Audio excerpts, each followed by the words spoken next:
आज मालेगांव शहर जिला राष्ट्रवादी कांग्रेस पार्टी के तमामी पदाधिकारी, तमामी उहदेदारांची, कार्यकारिणी सदस्यों की और राष्ट्रवादी कांग्रेस पार्टी के तमामी सेल विंग की आज यहाँ पर पार्टी की जानिब से बैठक बुलाई गई थी, मीटिंग रखी गई थी। और आज मीटिंग का जो मकसद हमारा अपना था, तमाम ही लोगों ने अपनी अपनी राय दी कि 2024 में जो लोकसभा का चुनाव आने वाला है, धुलिया लोकसभा मतदार संघ के लिए 3 मरतबा कांग्रेस पार्टी को ये सीट दी गई। कांग्रेस पार्टी का अधिकृत उम्मीदवार ये धुलिया लोकसभा से इलेक्शन लड़ा और हम लोगों ने और तमाम ही लोगों ने मिलकर हमेशा कांग्रेस पार्टी के उम्मीदवारों के लिए मेहनत की, जद्दोजहद की, लेकिन कांग्रेस पार्टी के उम्मीदवार को नाकामी हाथ लगी, नाकाम हुए। इस मर्तबा आज की मीटिंग के अंदर पहली तजवीज़ ये पास की गई कि धुलिया लोकसभा मतदार संघ के लिए ये सीट राष्ट्रवादी कांग्रेस पार्टी को मिलना चाहिए। इसके लिए आदरणीय शरद पवार साहब, जो राष्ट्रवादी कांग्रेस पार्टी के राष्ट्रीय अध्यक्ष हैं,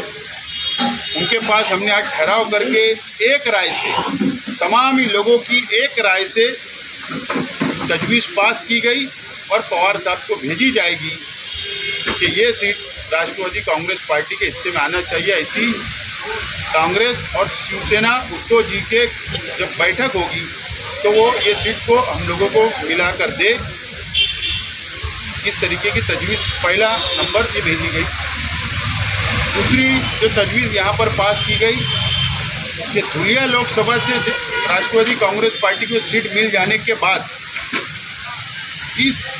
धुलिया लोकसभा के लिए शेख रशीद साहब को उम्मीदवार बनाया जाए, उम्मीदवारी दी जाए। शेख रशीद साहब का एक तजुर्बा है, 40 साल सियासत का तजुर्बा है और शेख रशीद साहब एक ऐसे नेता है कि जो हर समाज, हर धर्म, हर जाति, चाहे वो हिंदू हो, मुसलमान हो, सिख हो, ईसाई हो या हमारा आदिवासी समाज हो या दलित समाज हो, हर समाज में शेख रशीद साहब को जानने पहचानने वाले और उनको मानने वाला एक बहुत बड़ा वर्ग, एक बहुत बड़ी तादाद मौजूद है। तो शेख रशीद साहब को उम्मीदवारी दी जाए, ऐसी दूसरी तजवीज़ हम लोगों ने पास की एक राय से, और वो आदरणीय शरद पवार साहब को, राष्ट्रवादी कांग्रेस के नेतागण को हम लोग भेजेंगे। आज की मीटिंग का ये मकसद था और हमारी कोशिश आज से अभी से जारी रहेगी। हमारा एक वक्त ये तजवीज़ जो पास हुई है, ये लेकर आदरणीय शरद पवार साहब, आदरणीय जयंत पाटिल साहब, आदरणीय भुजबल साहब और आदरणीय अजीत दादा पवार साहब के पास हम लोग जाएंगे और ये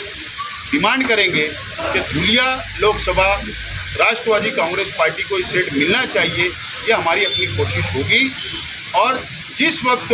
ये सीट छोड़ दी जाएगी, राष्ट्रवादी कांग्रेस के हिस्से में आएगी, तो शेख रशीद साहब को उम्मीदवार बनाया जाए। ये भी हमारी डिमांड रहेंगी और कोशिश रहेगी। और हम लोग मालेगांव बाह्य, बागलान, सटाना मतदार संघ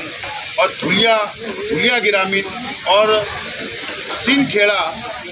और डुंडाइचा, ये मतदार संघ के अंदर एक बहुत बड़ा वर्ग तो हमारा अपना है, हमारे कार्यकर्ता है, राष्ट्रवादी का फैलाव है। राष्ट्रवादी एक ऐसी पार्टी है जो हर समाज, हर धर्म, हर कास्ट को साथ लेकर चलती है